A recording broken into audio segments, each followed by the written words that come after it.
And I'm honored to introduce her because last year she was my boss at the president's office, and she's just amazing. So in 2010, she co-founded the ministry Across My Heart, and their whole goal is to equip young women to understand God's design for sexuality and passionately pursue God's design for their lives. And so she's going to talk to us a little bit about that today. But whenever she's not creating something she found on Pinterest or spending time with Joseph or planning amazing events for the young adults at her church, she loves sharing just God's message for purity in our generation. So please welcome Ashley with me. Well, I'm excited to be here with you ladies today, and that you're here. You are pursuing God's truth. You are pursuing His heart and His word, coming to a women's conference. So I'm thankful that all of you guys are here. Like she said, my name is Ashley. Giovannucci is my last name, and it's very Italian. I have my husband to thank for that. And I say that I purposely married an Italian just so I could justify using really awesome hand gestures when I talked. So I'm thankful that I have my headphone mic today so I can use my hands to talk. But I obviously didn't just marry my husband because he's Italian. I married him because he is an incredible man of God, and he's like my strong rock. I'm kind of a little bit of a spaz, a little crazy, and so he keeps me grounded. He's the normal one in the relationship because the reality is I'm a really awkward person. I am awkward. And you know that you're awkward when you allow awkward silences. No, you actually know you're awkward when you never feel awkward. If you've never felt awkward, it means you literally are awkward. So who here, do I have any awkward ladies in the room? Am I the only one? No. Emery, I know you're awkward. So. I feel awkward, so. Okay, so I've got this story for you. My freshman year, when I was a student here at Cornerstone, I'm just like an eternal optimist. And so I came in thinking everyone was just going to want to be my friend, right? If I'm next to them, they're going to want to be my friend too. And so I remember freshman year getting this lunch tray from the cafeteria. It's just vintage Cornerstone. We used to have lunch trays. And I was looking for a spot to sit in the cafeteria over there. And there was an empty seat across the room. And so I just start walking towards this empty seat, not even looking at who was sitting at the table, because it's an empty seat. Well, obviously I can sit there. And so I plop down at the table, and I look up, and I start talking, and surrounding me is the entire men's track team. Now, I just kept talking to them like it was the most normal thing ever. And I look back at that now, and I'm like, oh my gosh, Ashley. There are only two types of people who would sit there. A flirt, right? Or someone who's really awkward, in which I fell into that latter category. But because I'm awkward, I'm comfortable talking about things that maybe would embarrass other people. I just don't get really easily embarrassed. And so God has an incredible sense of humor because He asked me to talk about the potentially most embarrassing topic that there is, sex. And so that's what we do at Across My Heart Ministries, is we help girls really understand what our sexuality as women is all about and reclaim what purity really means. Because purity has so often been linked to just abstinence or virginity. Maybe you even heard it taught that way growing up in the church. But we're redefining purity and reclaiming it as to what God's word actually says. Purity is passionately pursuing the heart of God with your whole life. With your whole life. And yeah, that does include your sexuality. So that's what we do at Across My Heart Ministries. And Ceci already gave you a little bit of that information, a little bit of my bio. She mentioned that I was a student here, that I worked here in Dr. Stoll's office in event planning, and I did some fundraising work, did some communication work. She was my intern during that time. But since then, I took a job at a local TV station. I was actually a TV producer for the top media outlet in West Michigan. And I'm an Enneagram 3 personality. Do I have any other 3s in the room? Any other 3s? Do you guys know what Enneagram 3, what that means? It means you're an achiever, okay? So having a really impressive job title, like a really busy job, made me feel really good about myself. I'm gonna say I did good things for my ego. I'm a TV producer, this is awesome. And then about 2 months ago, I quit my job. I quit my job because God spoke to me so clearly. So clearly. And he said, Ashley, I want you to quit your job, I want you to pursue ministry, and I want you to share not just the latest news, but the good news.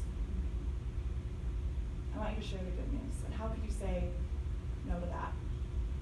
And so here I am, leading Across My Heart Ministries with my team back there, my little support group. Or I thought that they were here to support me, but then I found out they're actually just here to listen to Felicia speak after me. No, it's true, but it's true for me too. I'm really excited to hear her speak, so if you get a chance to go to one of her sessions. She's an incredible woman and very inspiring when it comes to women's ministry. Although serving in ministry now, and having quit my job and leading Across My Heart, it's weird to me that it's called women's ministry.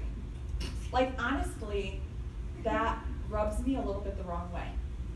That it's women's, that it's like this segregated, that I'm just talking to women. And because from the time I was little, I never really liked that attitude, that like, girls only, no boys allowed, the whole girl power, girl boss thing. I don't know, it just always seemed like a grasp for power. Like that somehow we were always trying to prove that we were better than men.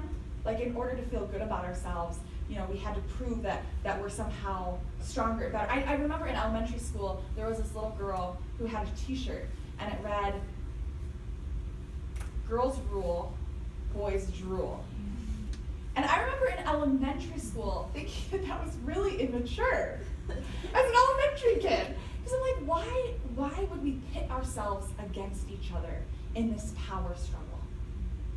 Why would we make it about a grab for power and who's better? Because if we're talking about biblical womanhood today, if we're talking about biblical manhood, if we're talking about biblical anything, it's not about power. The Christian life is not about a grab for power. No, it's actually about humility. It's about admitting our deep need for God and our need for each other. Ladies, we need men and men need us. God could have made just one gender. He could have made Adam and he could have stopped there.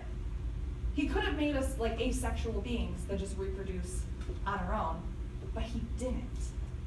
He made us male and female, distinct and unique, to work together.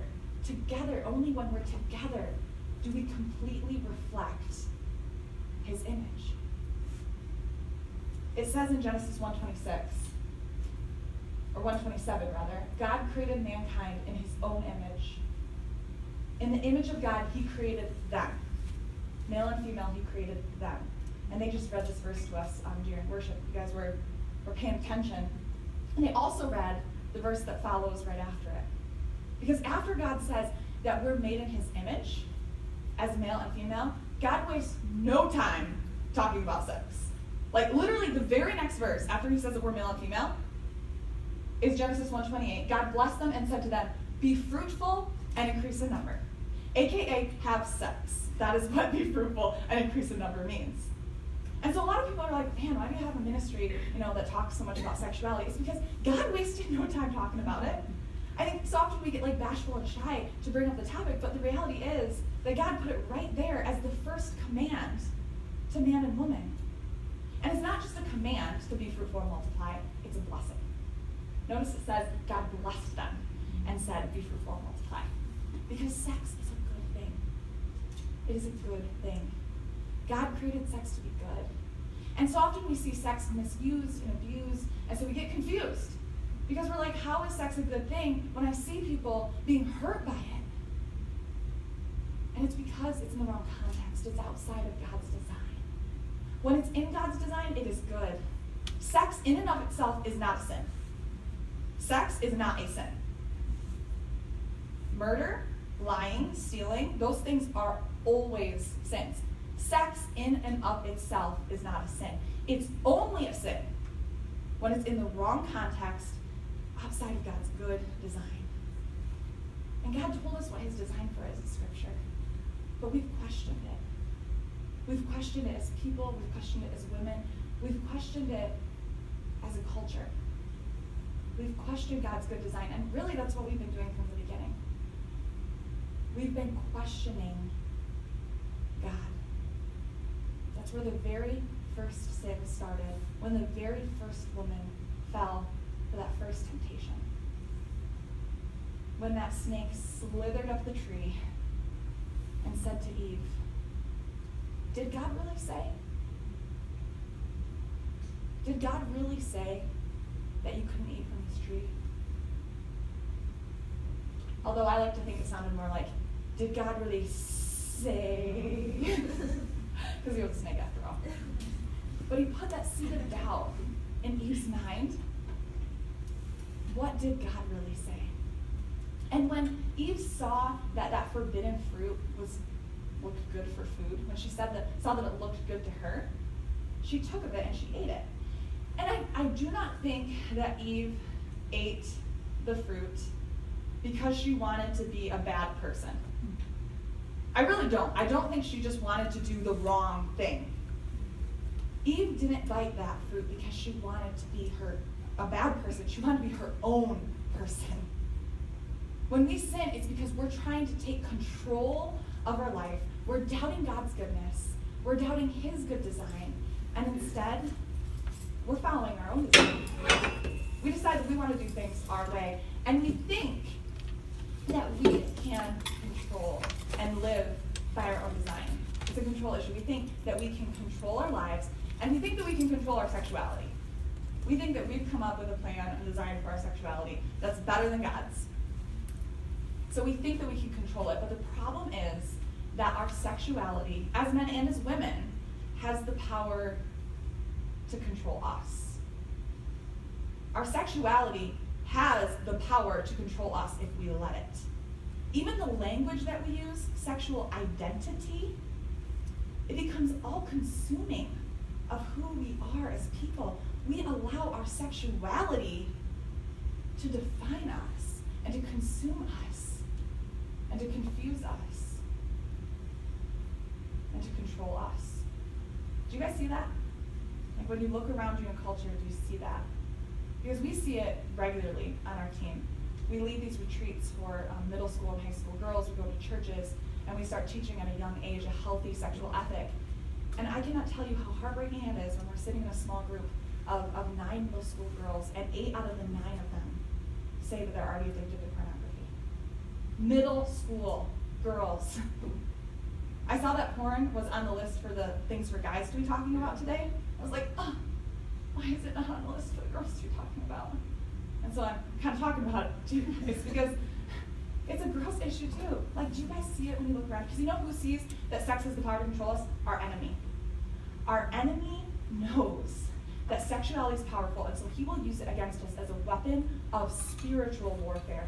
Scripture tells us that our enemy is prowling around like a roaring lion looking for someone to devour. He likes to take on the figure of animals. A snake, now we've got a lion, but he's looking for someone to devour. And you know what else Scripture says is looking to devour us? Sexual sin. Specifically, the adulterous woman. Proverbs 30:20 says an adulterous woman consumes a man and then wipes her mouth and says, what's wrong with that? She questions, what's wrong with it? It's my body. It's my life. I can do what I want. What's wrong with it? Sexuality is powerful. So I don't know if you see it, but there's a story that I heard a speaker share once, that this little 8-year-old boy saw it. This little 8-year-old boy saw it. He was at the grocery store with his mom, and they were in the checkout lane. And in the checkout lane, there's just like the rows and the racks of the magazines, you know? And on the magazines, he's about eye level with these things. So this 8-year-old boy, he's about eye level with magazines in the checkout lane. And you know where this is going, right? I mean, you're looking at the front cover. It's got like the image of these cover girls, and they're scantily clad, they're half dressed, you know. Maybe they've got their mouth hanging open like the sexy pose, you know. Like, I can't do it, but you guys know what I'm talking about, right? Just pretend that I'm doing it. So this little boy But he looks at these magazines and he says to his mama, his eyes get real wide, and he tugs on his mama's coat. And his mom's like, oh no, what's he gonna say? And he says, Mama, she's gonna eat me. He saw in the eyes of the adulterous woman the attitude of sexual sin. The attitude of sexual sin that it can consume us if we let it. If we let our sexuality have that power and that control over our lives. And so that's what I want to talk to you guys about today, specifically our sexuality in regards to our womanhood. Because all of us here, as women, are sexual beings. And I'm talking to you guys about sexuality, about being so much more than just sex. Because the reality is a lot of you, probably most of you are single, right? I'm married. Maybe a couple other people in the room are married. But the reality is most of you are single. And some of you may never get married, and you still have a sex drive. You're still created as sexual beings. And why? Why is it that God designed us as women as sexual? And it's important to answer that question. Because from a very early age, we're aware of our sexuality. At least I know that I was. It didn't even take going through puberty to be aware of sexual things. I remember when I was in, I think preschool, I had my first crush. And I wasn't boy crazy by any means, but you just have these little crushes in elementary school. And I remember in 3rd grade, I would, during recess, go to the book section and look in the dictionary, look up bad words and read what sex was. And that terrifies me now because I think about kids doing that on Google. I would look up these naughty little words, and then I would go home and I would tell my dad. I would go home and I would tell my dad about it. And my poor father, I think, why did I talk to my mom about what I was discovering about sexuality? I would always go and I would talk to my dad. And I love that man. I love him because every time that I would talk to him about some sexual discovery, he never shamed me for it. He raised me in an environment, not of legalism, but of love. And he helped me talk through these things and develop a really sexual ethic where I began to revere sex as a good thing that I wanted to protect. Not as this evil, bad, icky, naughty thing that I wanted to avoid, but as a good, precious thing that from a young age I knew had meaning and power, and I wanted to protect it. And there was still a struggle. I remember in 4th grade seeing pictures of the nude paintings in an art book and having a hard time looking away from them. I remember in 5th grade, maybe it was, picturing someone naked in my mind, and I couldn't get it out of my head. And going home and telling my dad, how do I stop picturing someone naked? I can't stop doing it. And then, probably one of the most formative was when I was in 4th grade, I thought a little girl in my class was pretty. And I remember going home and telling my dad that. And even in 4th grade, questioning, does that mean that I like her because I think she's pretty? And my dad, rather than reacting to that, oh my gosh, you have an attraction towards a little girl. No, he said, yeah, women are beautiful. He's like, you are recognizing that women are beautiful, and that's what God designed.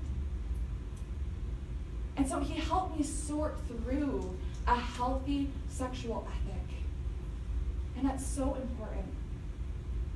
It's so important because we have a culture, we have a church that has told us that sexual desire in and of itself is bad, and it would just be so much easier if God would just take it away.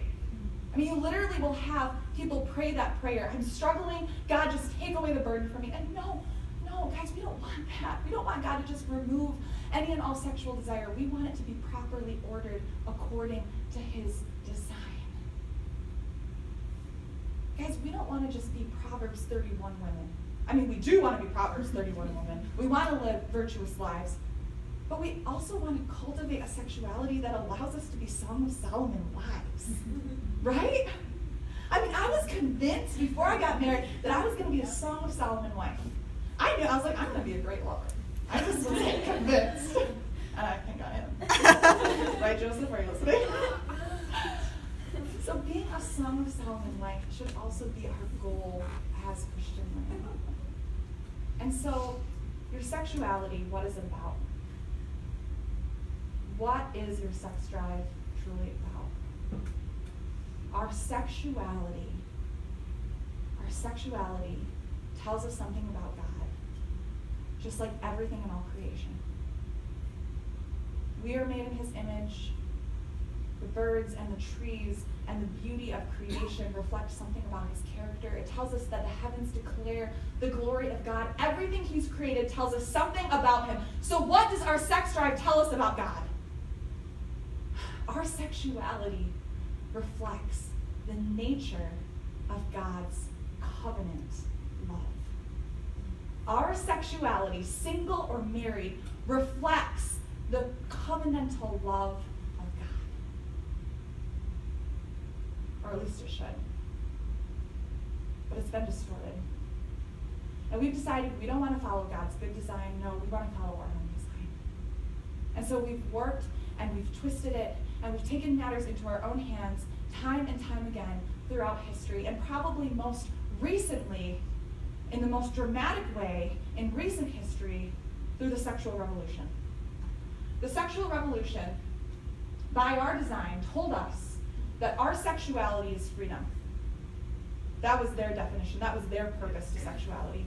Sexuality isn't for reflecting the covenantal, love of God. They didn't believe that. They said sexuality is our freedom.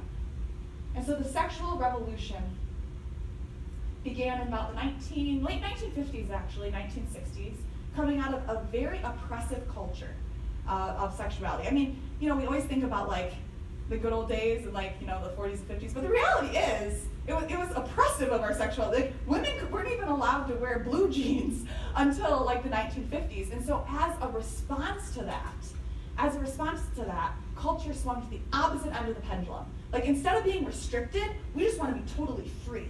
And so the sexual revolution is often referred to as well as the free love movement. We should just be able to do whatever, whenever with our bodies, what we want to do, and that is going to bring us freedom, or so they thought. I want to introduce you to Alfred Kinsey. Have you guys heard of that name? Got one nodding yes? Alfred Kinsey was the father of the sexual revolution. He's heralded as the father of the sexual revolution because he is the one who's responsible for the research, the statistics, and the fact-finding that helped change public thought about what was sexually acceptable. And so it was his goal to normalize everything from prostitution and masturbation and bestiality and pornography to pedophilia. He wanted everything to become normalized as a sexual expression because he believed that if we can do it all, then we'll find freedom. And so he conducted research that was very statistically skewed because his research was done with prostitutes and pimps and criminals and pedophiles. He was polling and researching those people about their sexual practices and then publishing them as statistics about the general public in a report called the Kinsey Reports. And the Kinsey Reports became a widespread phenomenon. People read these reports and I can't believe a normal person does that sexually? What, that's normal? And then, our culture says what's normal should be permissible, right? If it's normal, it should be allowed. If it's normal, well, then it's good. At least that was their line of logic. And so a man named Hugh Hefner was inspired by reading the Kinsey Reports to begin Playboy magazine.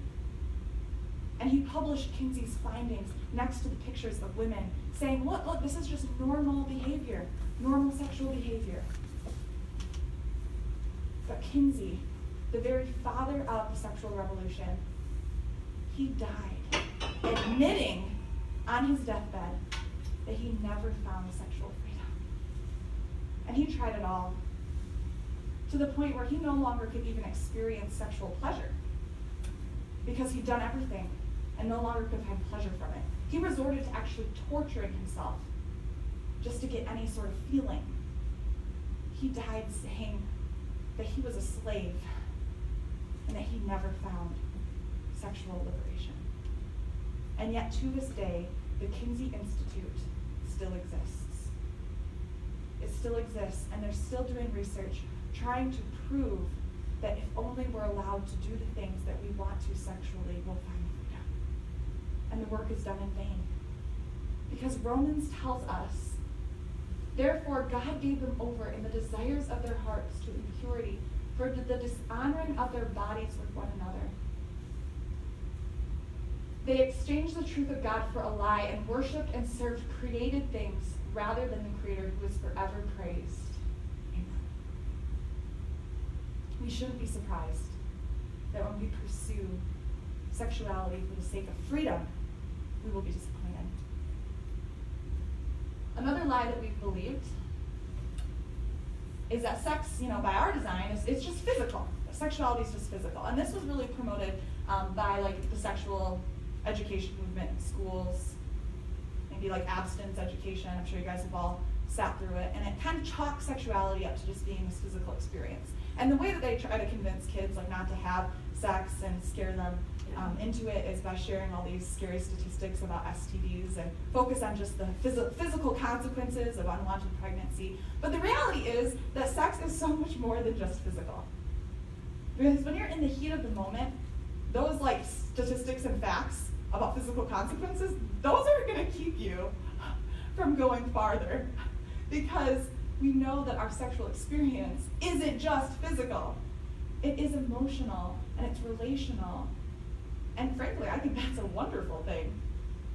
That it's something that bonds us with another person, and not only that, but it's spiritual. Sexuality has a deep spiritual connection because God cares so deeply about it. Touch your face. I just really like to see you. This is your body, guys. This is you, okay? What you do with this body matters. It matters deeply to God. And I can tell you that because 2,000 years ago, there was a cosmic collide of this universe where Jesus Christ came and took on human flesh and experienced our humanity. He was fully God and he was fully man. Guys, our humanity is so important to Jesus Christ. He relates to it, he understands it, and we too have a spiritual, physical union of our bodies and our souls. Not only our souls, but our bodies, if you are believers in Jesus Christ, are temples of the Holy Spirit. You have a power in you that is not your own, but it is God's. The Spirit within you, there is a spiritual and physical union that God cares deeply about. Therefore, every sexual decision that we make, Dr. Julie Slattery says this, every sexual decision is a spiritual one. What we do with our bodies matters deeply to the gospel. And Romans tells us that as well. It says, therefore, do not let sin reign in your mortal body so that you obey its evil desires. Do not offer any part of yourself to sin as an instrument of wickedness, but rather offer yourselves to God as those who've been bought from death to life, and offer every part of yourself to him as an instrument of righteousness. For sin shall no longer be your master, because you are not under the law, but you are under grace. Ladies, your bodies matter deeply to the gospel. Your body is not just this physical object to be used and abused. It's not just a trophy for some guy's arm. You're not just a prize to be won. You're not just a notch in someone's belt. No. You are a temple of the Holy Spirit. And what you do with your body matters deeply to the gospel. And I love that our motivation here isn't law, but grace. It says, for sin shall no longer be your master, because you're not under law, you're under grace. And too often in the church, we've seen the laws and the rules be our motivation for following God, instead of the grace of his love. And so that brings me to our last lie about the design of sexuality. That sexuality is bad. And this is a lie that was, unfortunately, promoted by the church and some of the negative effects of the Puritan movement. And there were a lot of good things that the purity movement was trying to accomplish. Absolutely. They wanted us to save sex for marriage, to dress modestly, to honor our bodies. But the way they went about it was through a list of rules, through laws, and not through the grace and the love of God. Your neckline must be 2 finger widths from your collarbone. Do you guys remember that one? That was a rule. Your shorts must be longer than your fingertips. You shouldn't date. You can't watch that movie. It was just a list of do's and don'ts, guys. And sure, you could be the good girl. You could do everything right. But you know what happens when you do everything right and you follow all the rules and you're a good girl? You don't love God more, you love yourself more. You end up loving yourself more because you feel really good about yourself. And you become prideful because you're the best, the most pure virgin. But that's not what purity is even about. Purity isn't just about our virginity. That's why this should have been called the virginity movement, not the purity movement. Because it was all just chopped up to your virginity, which is something you can lose. But purity isn't ours to lose, it's God's to give.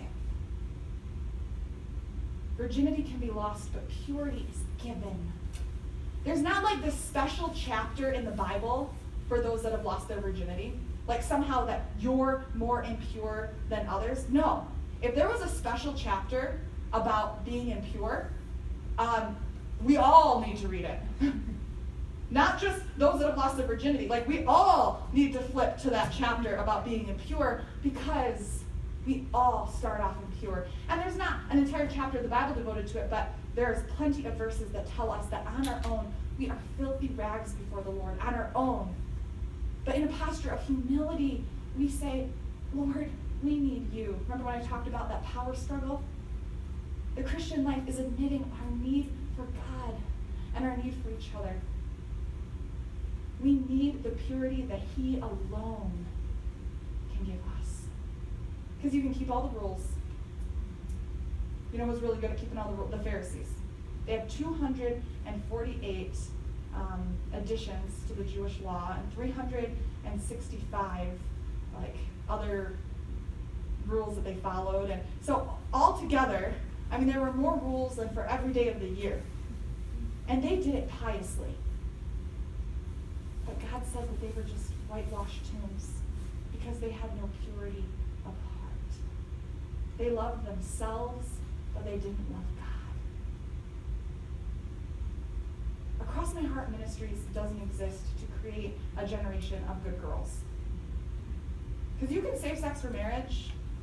You can do everything right sexually in your relationships. Good job. But if you're doing it for the wrong motives, I'm really not that excited. I want to know that you're honoring your body as a temple of God because you love Him. I want to know that your purity comes out of a passionate pursuit of the heart of God and knowing Him more. Because that, my friends, is what purity is all about. So, what is sexuality all about?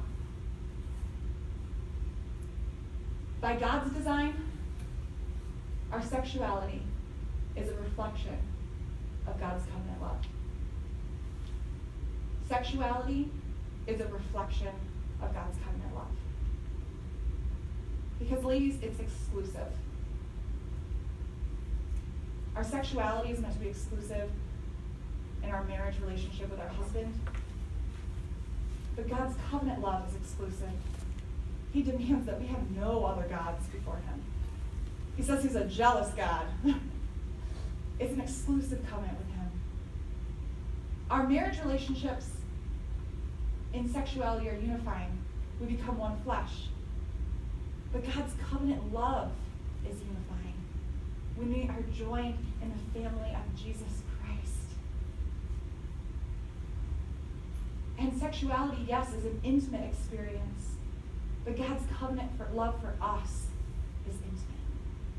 See, our sexuality, our sex drive, is meant to draw us into a deep covenantal relationship, into deep covenantal love that's exclusive, unifying, and intimate. And yes, we find those things in marriage. Yes, marriage was designed to be those things. Yes, we can find that in marriage, but that's only a mirror and a picture of the deep covenantal love that's exclusive, unifying, and intimate that God has for us, that Christ has for the church.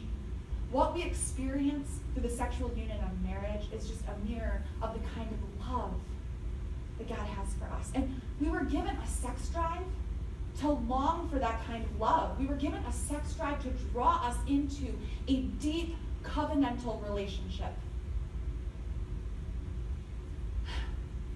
That yes, we can absolutely pursue here on earth.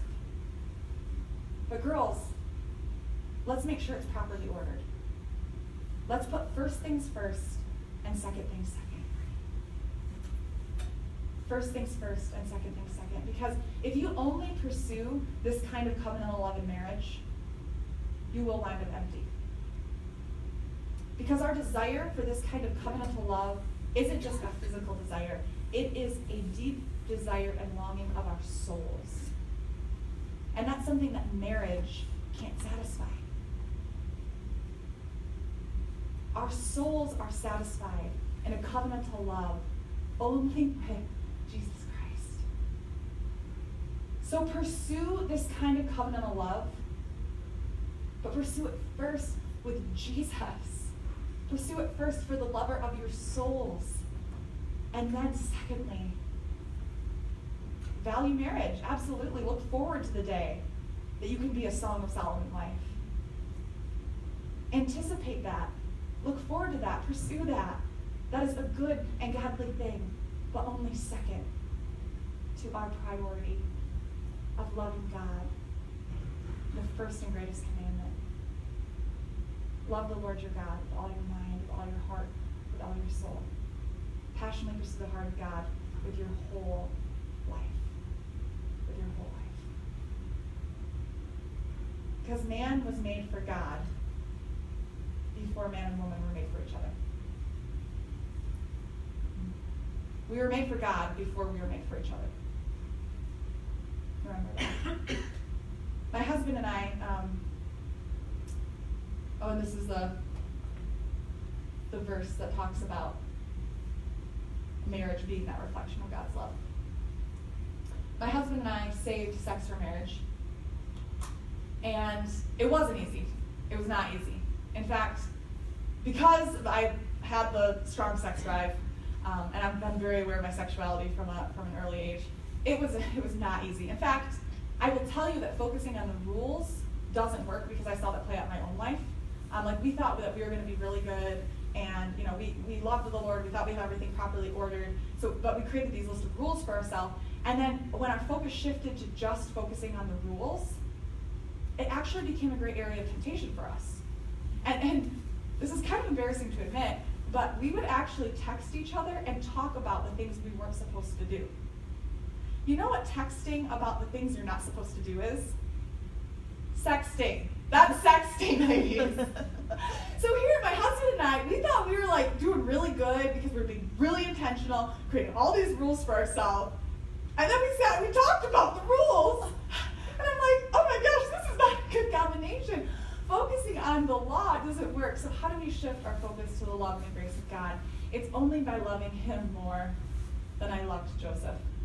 Because I'll tell you, if I loved Joseph more than I loved God, we would have had sex before marriage. We would have. If he would have loved me more than he loved God, we would have had sex before marriage. Because we would have just loved each other the most. And we just wanted to make each other happy. But we loved God the most. And we shifted our focus to our love for him, putting first things first and second things second. And by God's grace, that is literally the only way that we made it to the altar. And our wedding night was a beautiful expression of that kind of covenantal love that is unifying, that is exclusive. He's the only man for me. And that's intimate. When you experience a sexual union with someone, it is an intimately, emotionally bonding experience because God created it to be that way. In Scripture, when it talks about sex, the word that it uses gotta go a couple slides forward here, is yada. When it says that Adam lay with his wife Eve, Adam knew his wife Eve. Adam yada with his wife Eve. It's to know and be known and deeply respected. That's the kind of intimacy of a sexual union that God created. And girls, isn't that what we really want, is to be known? I remember the first time I truly felt known by my husband. It was in our dating relationship. Actually, no, it was before we started dating. And he sent me a Valentine's package in the mail. That was a bold move. It was before we were official. But he sent me this Valentine's Day package. And it was so intricately crafted to who I was as a person that made me feel so known and understood and loved by him. He took the time to hand cut all these little daisies out of paper and glue them to this frame. And my husband is not a crafty guy. I mean, he's handy, but like Ceci said, I love my Pinterest craft. I'm like a Pinterest queen. And so he was trying to show me an expression of love, like, look, I can craft too. It turned out pretty good. I won't insult it. So he hand cut out these little daisies, which later became our wedding flower. And then he cut out the words to say walking on sunshine, which also became our love song and the song that we marched down the aisle in our recessional to after we were married. And so I got this package, and I remember I just like started crying because here was this man who had taken the time to get to know me. He was paying attention, ladies. He was paying attention, and he was showing me that he had what it took to give me that type of intimate love that we were designed for, that type of intimacy I was yearning, that my sex drive was calling out for. I wanted an intimate love in a covenantal relationship, and he was showing me signs of that through our dating relationship, and then ultimately culminating on our wedding night, knowing each other fully and being known. But you know who else knows us that way?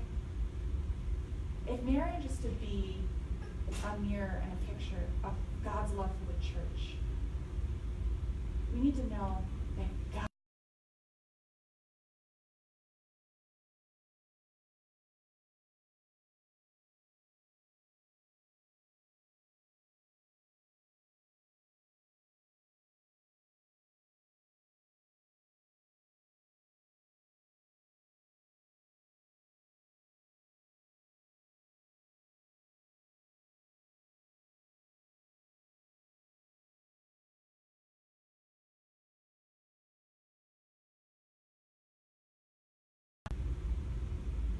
is that not powerful?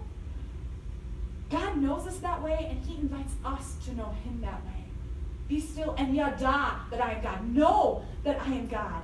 We're invited into a deep, intimate relationship with the lover of our souls, ladies, who will fulfill that deep longing of a covenantal love that we have, that Jesus Christ loves us that way.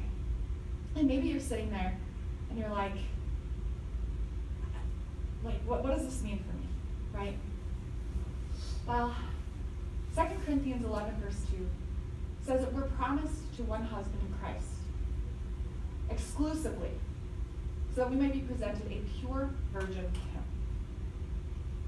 And we've been talking a lot about sexuality and a lot about sex, and you might be sitting there thinking, I don't relate to any of these words, like pure, virgin, where do I fit into that?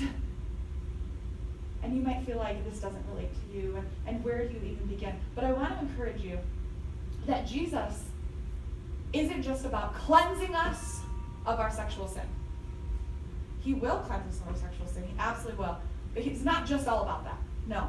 Every time that Jesus addressed the sexual sin of a woman in Scripture, you know what he did first? He established relationship. Think about it. The two accounts that come to my mind are the woman at the well and the adulterous woman. The woman at the well, the Samaritan woman, he talked to her. He offered her living water. He offered her himself. he offered her what she was truly longing for before addressing her sexual sin of living with a man who wasn't her husband. Relationship came before the rules. The adulterous woman, he told her, go and sin no more, absolutely, but only after he stood up for her in the court and defended her and stood by her side. The relationship came before the rules. So if you're sitting here today and you're so overwhelmed by your sexual sin, you're thinking, how in the world do I even begin? I'll tell you this. You will be overwhelmed by your sexual sin. Not until you do everything right. Not until you're perfect. No, you will be overwhelmed by your sexual sin until God's love is overwhelming you. Until you have a relationship with the living God, until you have an encounter with him, until the rules come after the relationship, ladies. And I'm sure that's not the first time you've heard it. But it might be the first time that you've heard it in relation to this. Because ultimately, sin, sexual sin, whatever kind of sin you're talking about, is Satan's ploy to keep us from truly knowing the love of God. It's to keep us distant from God. Because when we sin, what do? We hide. We hide ourselves and we cover ourselves with fig leaves. We try and cover it up and we hide from God. We distance ourselves from God when we sin. And Satan knows that. So he gets us to sin so we don't know and encounter the love of God.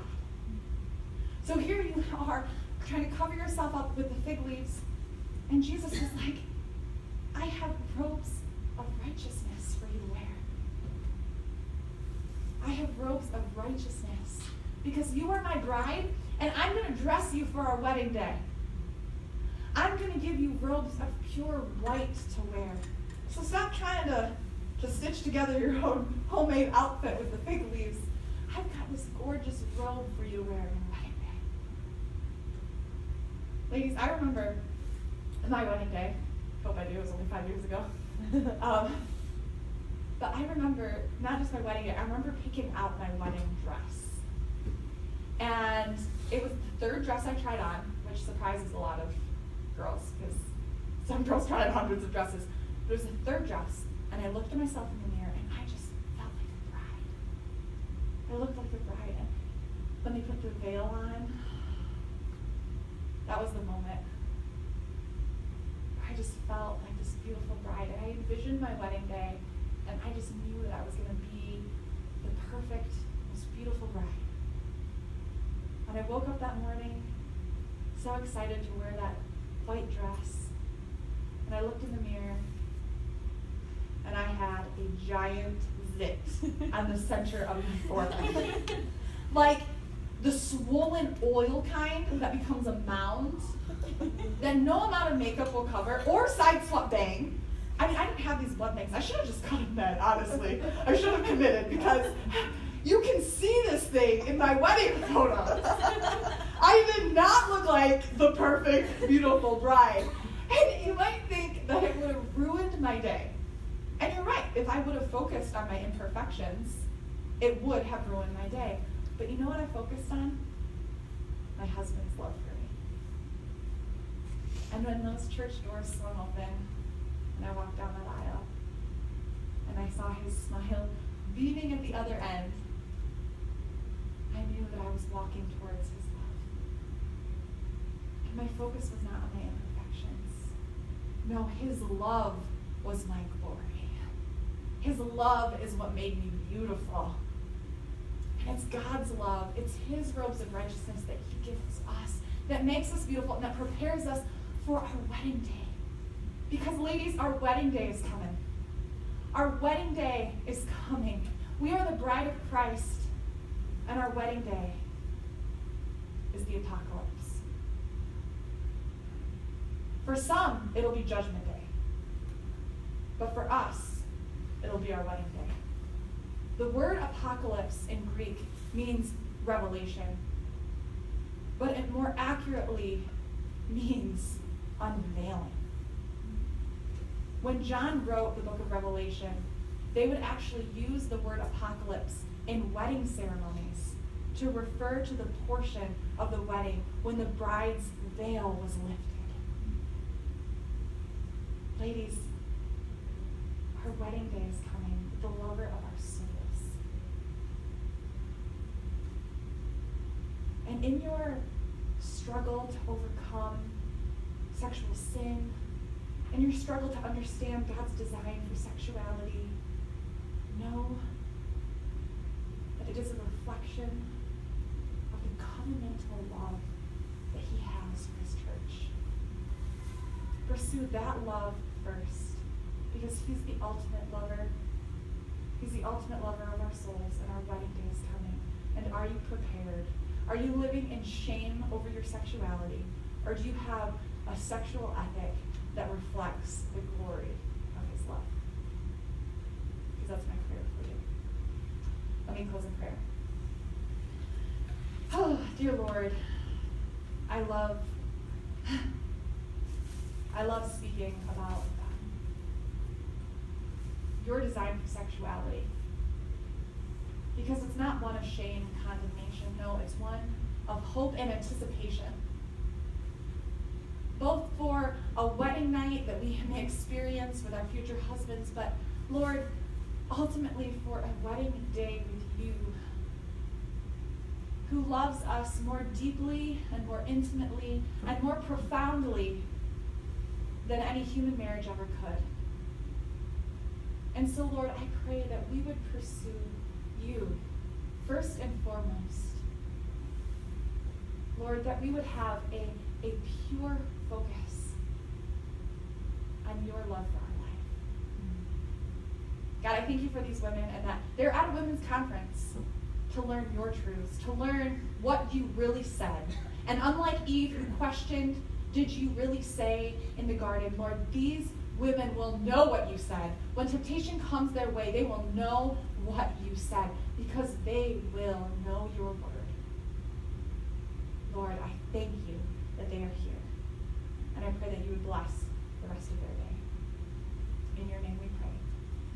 Amen. Can we just give her a round of applause?